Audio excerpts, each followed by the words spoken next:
네, 구상형 문제부터 답변 드리겠습니다. I will start by answering question number 1.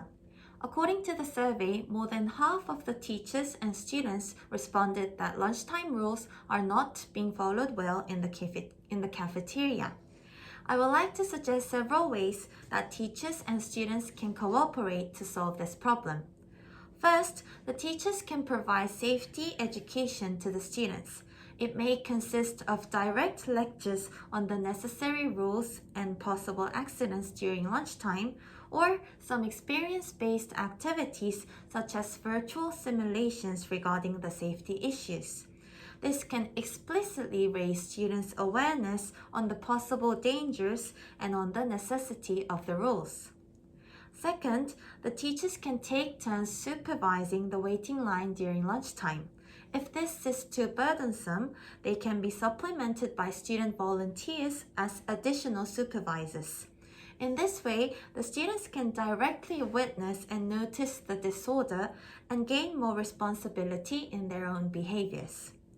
Third, the school can conduct class discussions or student council meetings to revise the existing rules and create new ones regarding the lunchtime policy. Also, the school can open a contest for posters or campaigns promoting the rules.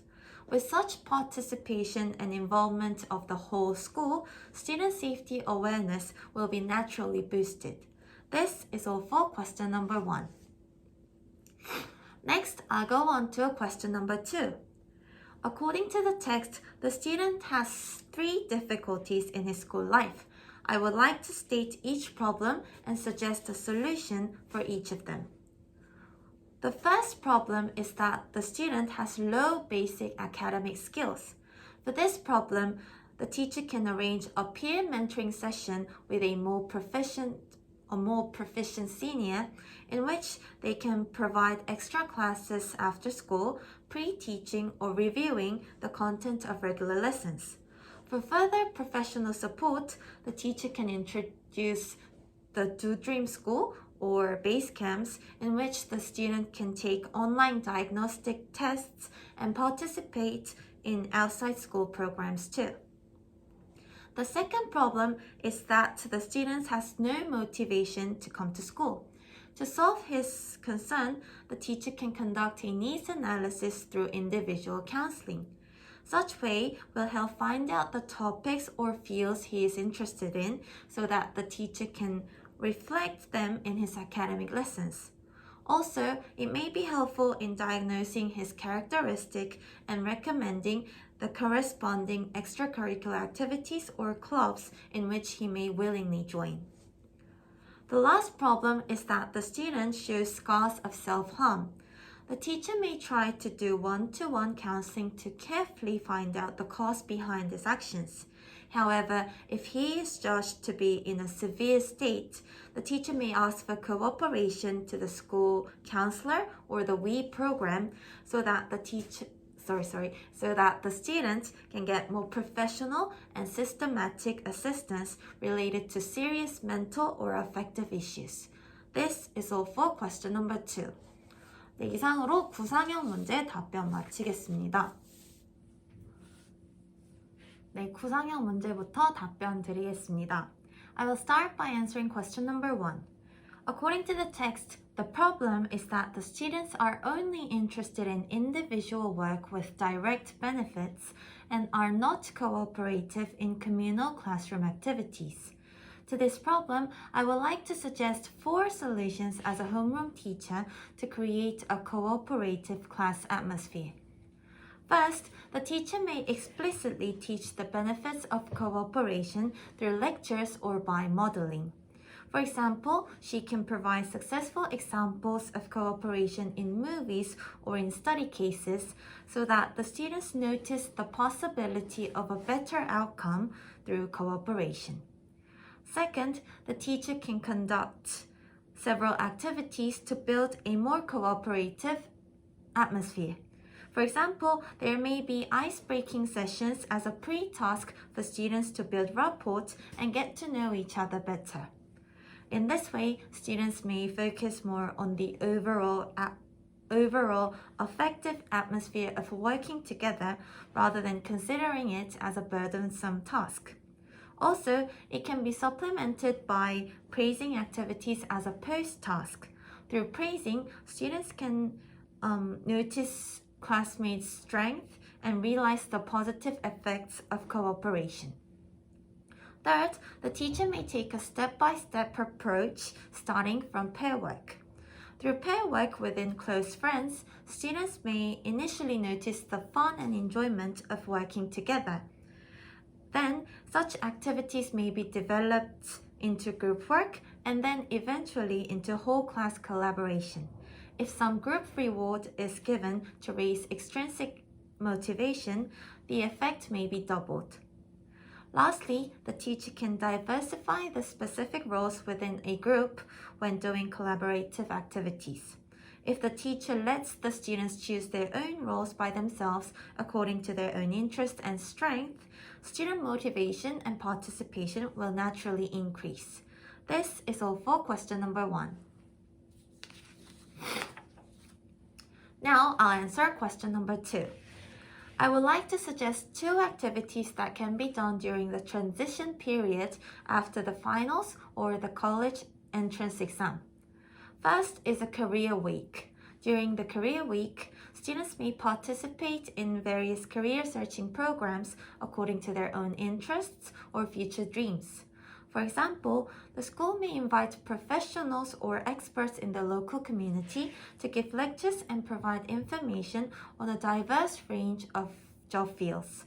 This can be aided by the official career programs run by the city government, such as Haram책 or the Kumkir project. In addition, the school may reach out for mentoring programs by university students who can provide real experiences of campus life or even take the students on campus tours.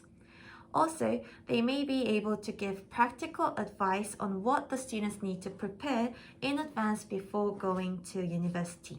Such career-related programs will help the students spend their time more effectively as a preparing stage for their next step of life. The second idea is to make a class UCC. Specifically, students will be divided into groups according to their interests or their major choices.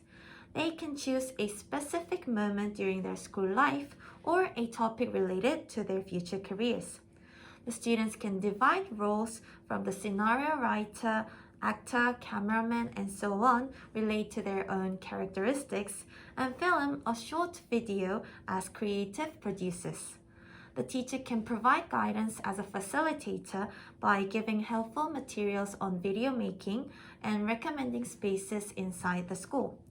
In this way, students can take part in maker education by creating an entirely self-produced piece and learn collaboration through comprehensive cooperative work and record their memorable experiences in school life. This is all for question number 2. 네, 구상형 문제부터 답변 드리겠습니다. I will start by answering question number 1. In the text, the students are not willing to cooperate with or help each other. This problem continues during extracurricular activities and also during in-class project work. To resolve this situation, I believe the students need to learn collaborative or community competency. In the future society, there will be more chances or need to meet and communicate with new people.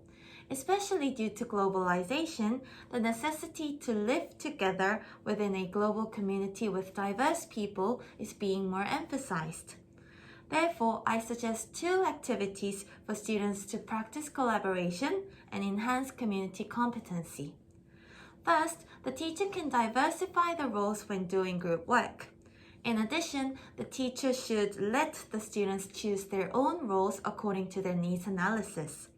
Such opportunity will increase students' motivation and show that they can contribute to a final outcome as a member.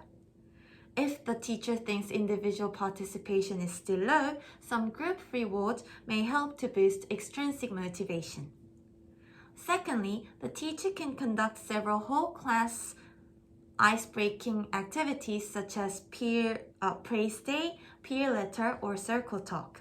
For example, as for Praise Day, students can take turns praising each other's strengths or characteristics and exchange short letters. Even though it may seem mandatory at first, if such bonding sessions are done regularly and repeatedly, it would naturally create an overall cooperative atmosphere. Then, the teacher can encourage some peer mentoring sessions as a post-task for students to build rapport and provide necessary help regarding academics. Overall, I believe it is important to take a step-by-step approach for students to enhance their community competency by first being truly motivated and building rapport, and then eventually noticing the need and enjoyment of cooperation. This is all for question number 1. Now I'll go on to question number 2. Nowadays, the importance of safety education is being more emphasized due to critical accidents or diseases all around the world.